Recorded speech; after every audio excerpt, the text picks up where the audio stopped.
I've nearly finished the Quran, and this chapter is just, I had to come online to tell you about.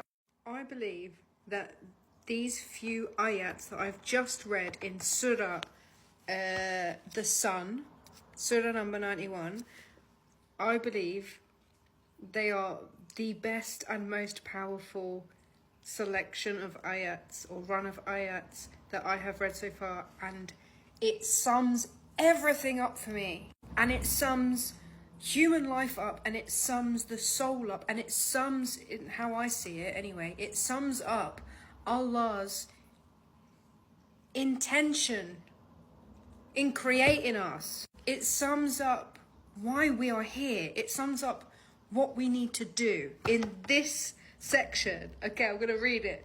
Bismillahirrahmanirrahim. Okay. By the sun and his glorious splendor, by the moon as it follows the sun, by the day as it shows up the sun's glory, by the night as it conceals it, by the firmament and its wonderful structure, by the earth and its wide expanse, by the soul and the proportion and order given to it, and its enlightenment as to its wrong and right, truly he succeeds that purifies it, and he fails that corrupts it.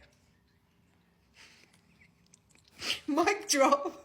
This is it, girl. This is it. By all of these things, this is everything. The moon and the sun, the night and the day, the yin and the yang, the earth and the stars, the matter and the spirit, the unconscious and the conscious.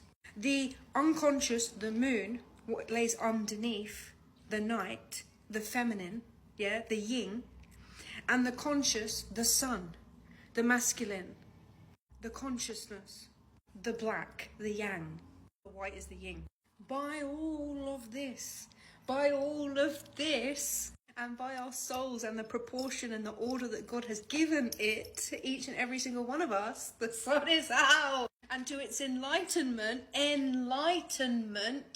as in Muhammad, peace be upon him, going into the darkness, into the moon, into the cave, into the darkness, in order to receive enlightenment, the consciousness, what they used to believe was the God in the ancient Egyptian way, post-Nefertiti, when they actually first started monotheism, believing one God. So to its enlightenment and its understanding of what is wrong and what is right, which is the path of Islam, truly he succeeds that purifies it.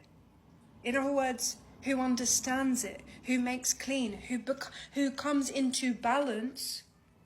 He who makes all of that and understands themselves in balance, their light and their dark, their evil and their good, the bad times and the good times, their trauma and their enlightenment. SubhanAllah. He who heals himself succeeds. And he who corrupts it, fails. I.e., he who is imbalanced, who is unbalanced, who hasn't integrated their shadow selves into their consciousness, who hasn't received enlightenment by following all that God has created for him, he who has no idea what his soul is and what the proportions are that God gave him, he who does not know himself, in other words, fails. That's it. That is it. Goodbye. Done. Assalamu alaikum.